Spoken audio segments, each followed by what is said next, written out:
बिस्मिल्लाहिर्रहमानिर्रहीम। अस्सलाम वालेकुम। जेफ एकेडमी से बायो लेक्चुरिया के चैनल पे मैं हूं Nazia Kanwal.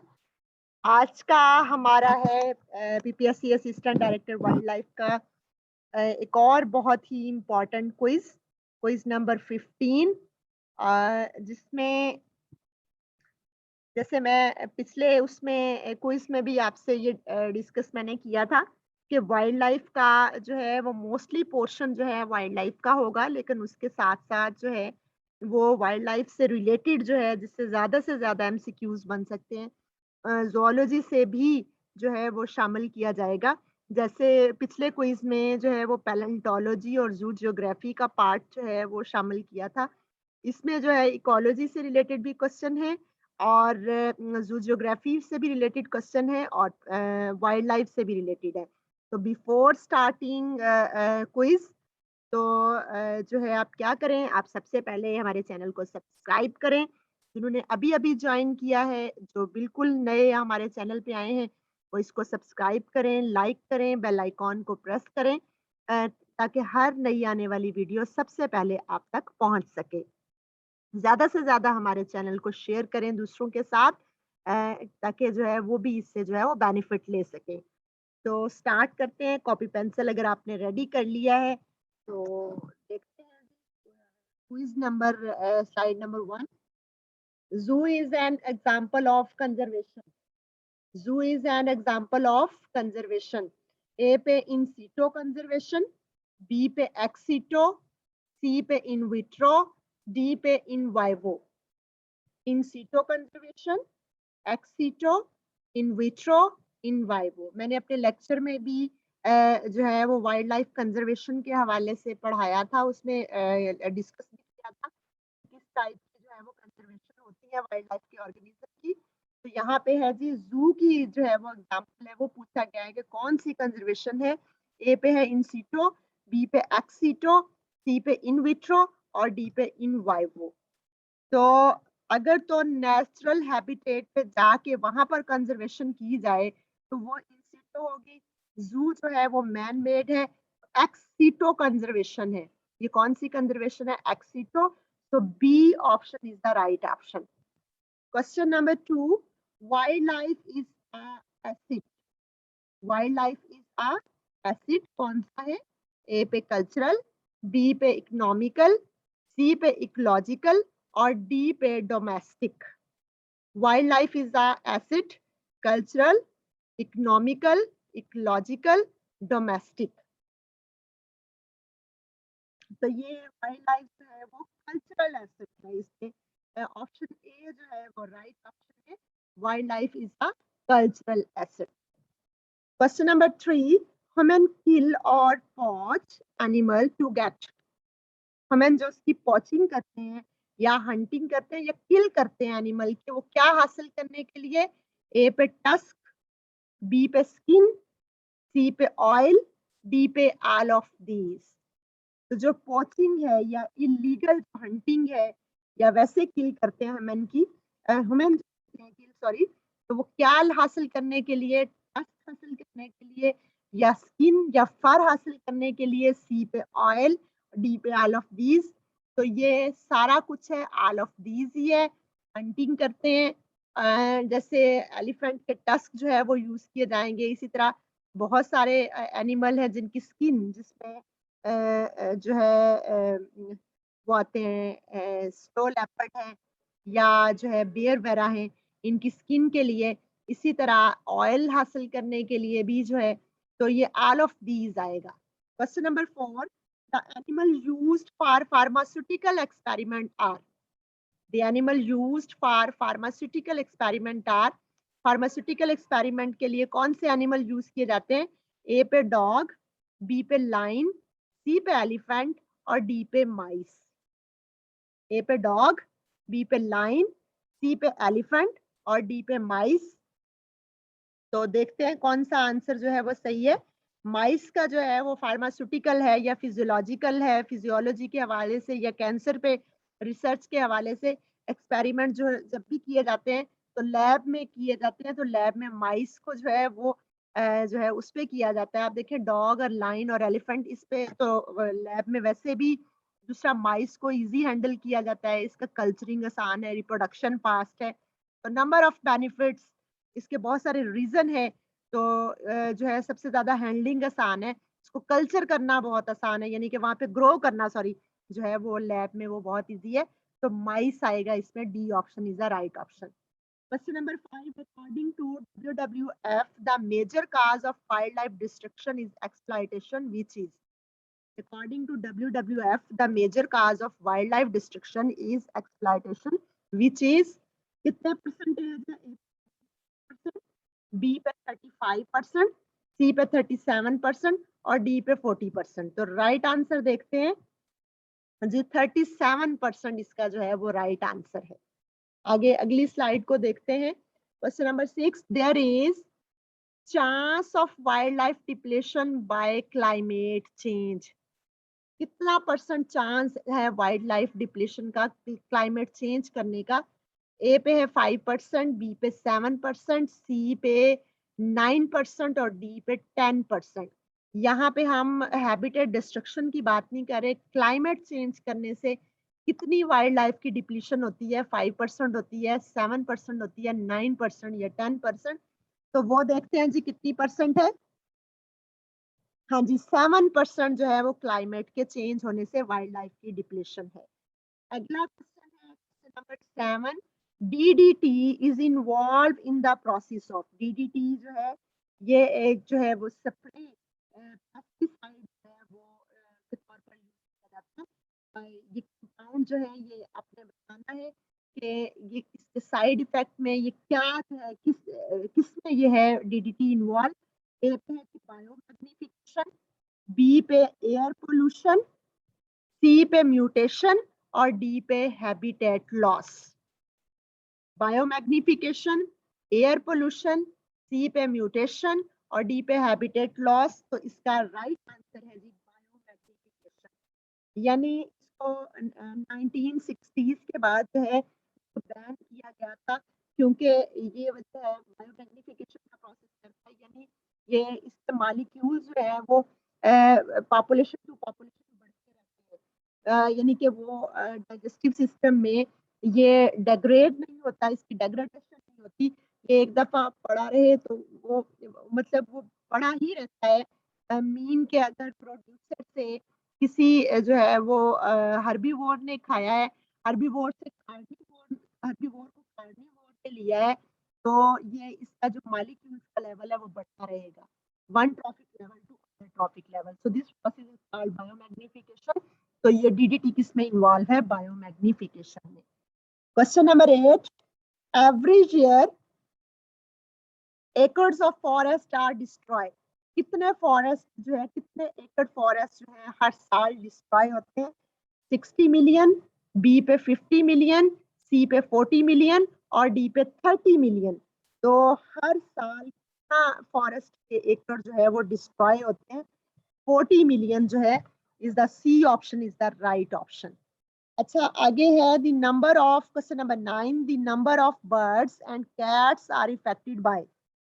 The number of birds and cats are affected by A पे DDC, B पे DDT, C पे DDB और D पे DDS। तो कौन से स्प्रे से, कौन से जो है वो पेस्टिसाइड से बर्ड्स जो है वो इफेक्टेड होते हैं? और जो है कैट्स तो DDT, जैसे मैंने पहले बताया बायोमैग्निफिकेशन के प्रोसेस से। तो बर्ड्स जो है बड़ा लॉस हुआ, उनकी जो है वो पॉपुलेशन जो है उस पर इफेक्ट हुआ, क्योंकि जिन बर्ड्स के अंदर डीडीटी थी उनके एग्स का जो है शेल नहीं बनता था, क्योंकि डीडीटी कैल्शियम को ब्लॉक कर देता था, शेल फॉर्मेशन नहीं होती थी और जो है विदाउट शेल जो है एग हैच होते थे, जो आगे आगे जो है वो इनक्यूबेशन उसमें डेवलपमेंट के प्रोसेस को नहीं करते थे। तो यहाँ इसका राइट आंसर क्वेश्चन नंबर 9 का है DDT. Question number 10, oil spillage kills million of oceanic. जो ऑयल के स्पिलेज है वो किल करते हैं मिलियंस ऑफ ओशियानिक किन चीजों को? ए पे फिशरीज, बी पे सी हॉर्सेस, सी पे प्लांट और डी पे बर्ड्स। तो ये ऑयल जो है spillage kill million of oceanic birds आएगा। तो इसमें वैसे फिशरीज भी इसमें आएंगी और बर्ड्स भी आएंगे। तो तो इसमें ऑप्शन अगर होगा बोथ ए एंड, यानी कि ये बर्ड भी, फिशेज और बर्ड दोनों ही आएंगे। तो ऑयल स्पिलेज जो है वो फिशेस को भी किल करती है और बर्ड्स को भी करती है। Question number 11, population of fishes, oyster and mussels are badly affected by. Population of fishes, oyster and mussels are badly affected by A पे eutrophication, B पे oil spillage, C पे pollution और D पे hunting। तो fish को, oyster को, muscles को badly effect जो है वो सबको जो है यहाँ पे मेन है जी यूट्रोफिकेशन। तो यूट्रोफिकेशन, जो यूट्रॉफिक लेक्स होती हैं उनमें फिशेज, ऑयस्टर, मसल्स ये बैडली इफेक्टेड होते हैं, इनकी पॉपुलेशन नहीं बढ़ती, ना होने के बराबर है, क्योंकि रिच न्यूट्रिएंट से जो वाटर है वो जो है वो प्लैंटन जो है फाइटोप्लैंक्टन के लेवल को इन्हांस करेगा, जिससे अंदर ऑक्सीजन का लेवल बहुत कम हो जाएगा और सफोकेशन से ऑर्गेनिज्म की डेथ होना शुरू हो जाएगी। This process is called eutrophication. तो यूट्रोफिकेशन इसका राइट आंसर है।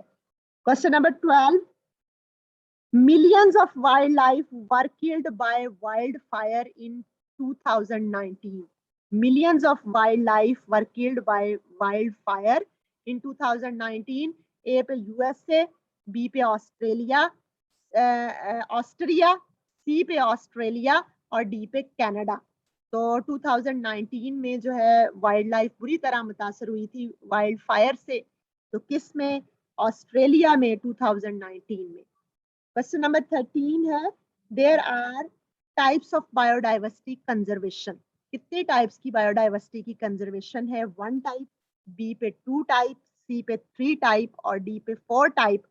तो जैसे मैंने आपको बताया था कि there 2 type of wild life biodiversity conservation, in situ conservation and ex situ conservation. So the right answer is the B, option B, 2 types of biodiversity conservation.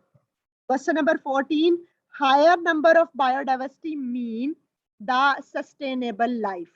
Higher number of biodiversity mean the sustainable life. A पे extinct, B पे normal, C पे less और D पे more। तो more आएगा, high number of biodiversity mean the more sustainable life। जितनी ज्यादा biodiversity जो है वो हाई होगी, लाइफ में सस्टेनेबिलिटी आएगी। So more is the right answer. और question number 15, sustainable wildlife management takes account the need of human populations. Sustainable wildlife management takes account the needs of human population. A पे socio-economics, B पे socio-ecological, C पे social और D पे economical। ए पे फिर से बता दूं, सोशियो इकोनॉमिक्स, बी पे सोशियो इकोलॉजिकल, सी पे सोशल और डी पे इकोनॉमिकल। तो सोशियो इकोनॉमिक्स आएगा। सस्टेनेबल वाइल्ड लाइफ मैनेजमेंट का मतलब ये है कि सोशियो इकोनॉमिक्स जो है वो नीड होगी ऑफ ह्यूमन पॉपुलेशन की।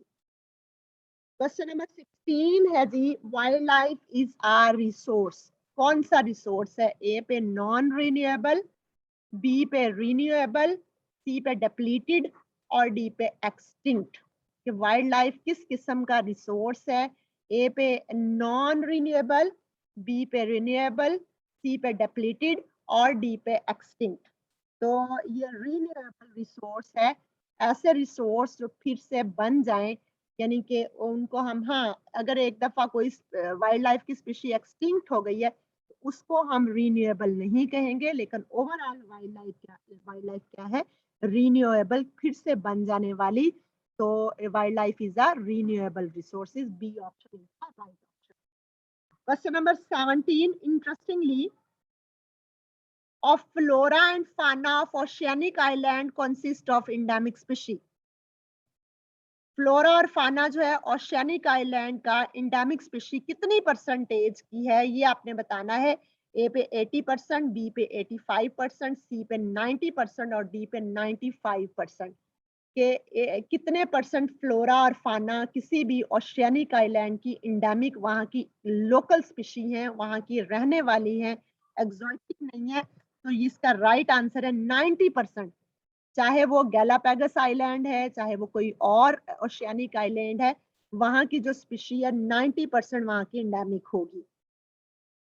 Question number 18, the equator of the world are enriched with biome. जो इक्वेटर है वो कौन से बायोम से रिच होता है? ए पे ट्रॉपिकल रेन फॉरेस्ट, बी पे टुंड्रा बायोम, सी पे टाइगा और डी पे टेम्परेट डेसिडुअस फॉरेस्ट। तो इक्वेटर रीजन पे जहाँ पे सबसे ज्यादा बारिशें हैं, तो वहां पर जो हमारे जमीन का जो हमारे उसका पूरी अर्थ का जो इक्वेटर है उसके मिड में जहाँ पे रेन सबसे ज्यादा है, तो डेफिनेटली वहां पे ट्रॉपिकल रेन फॉरेस्ट भी सबसे ज्यादा होंगे। Question number 19, occupies 17% of the land surface of the earth। 17% क्या है अर्थ पे? टुंड्रा, बी पे डेजर्ट, सी पे ग्रासलैंड बायोम और डी पे नन ऑफ दीज। तो 17% है। तो अब आप इसमें टुंड्रा तो बहुत 17% है जी, डेजर्ट आएगा।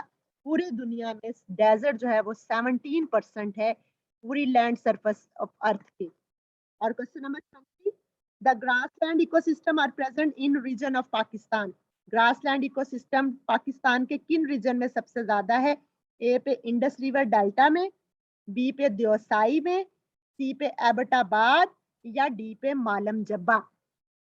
तो मैंने ये जब इकोलॉजी का लेक्चर दिए थे उसमें भी बताया था, और ये वाला क्वेश्चन जो है ये पब्लिक सर्विस कमीशन में ही ये आया हुआ है ये क्वेश्चन कि पाकिस्तान के किन रीजन में ग्रासलैंड सबसे ज्यादा है। तो देओसाई जो रीजन है, नॉर्दर्न एरिया में देओसाई के मुकाम पर पाकिस्तान के ग्रासलैंड इकोसिस्टम पाए जाते हैं। अगला है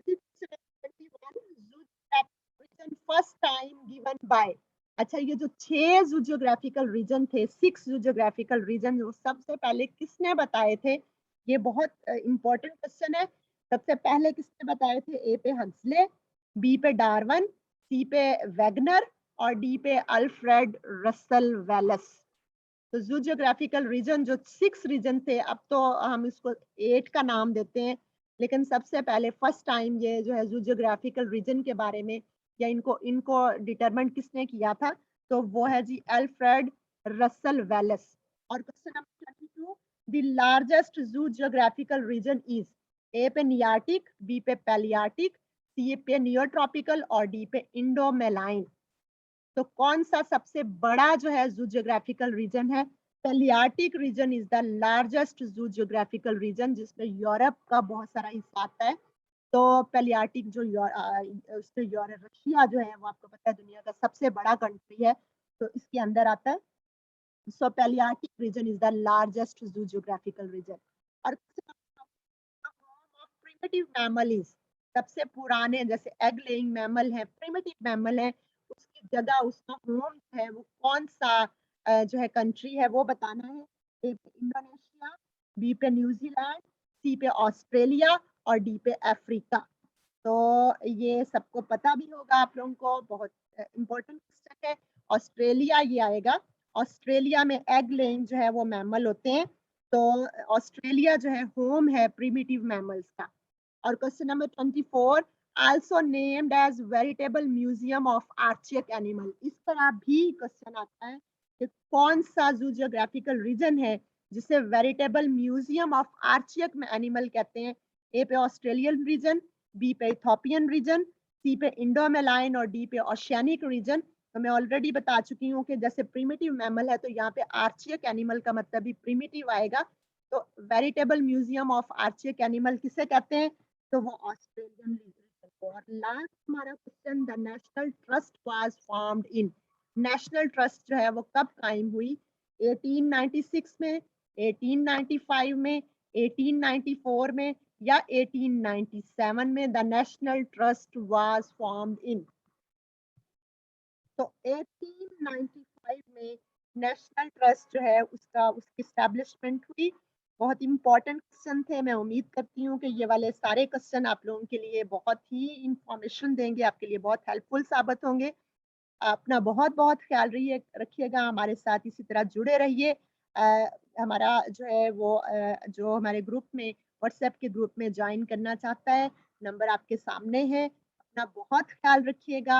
अल्लाह हाफिज एंड बेस्ट ऑफ लक।